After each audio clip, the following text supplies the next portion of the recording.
Sam. waaw kii ñu toogal mooy Serigne Abdou Wahab Diop. waaw doomu Serigne Abdou Rahim Diop ñu dëkk ko Serigne Abdou Wahab Diop.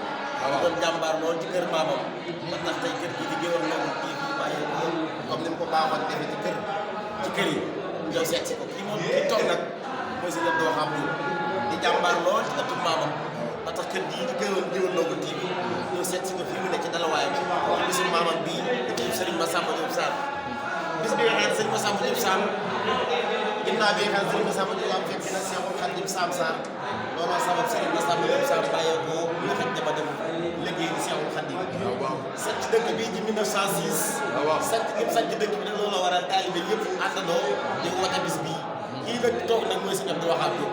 kenn mënu ko ci yoonu maamam. ba tax tey jii kër gi di déwal boobu tuuti seet si woon ko kon taalibe yi fii nii mooy kër Cheikh Abdou Rahim Diop fii nii mooy kër mag moom kii bi toog nii mooy Serigne Abdou Wahab Diop di sëtt Serigne Massamba Diop Sam di jàmbaar loolu kon incha allah nag ni leen koy def rek ci njabootu Serigne Massamba Diop Sam ak ci sëtt bi jërëjëf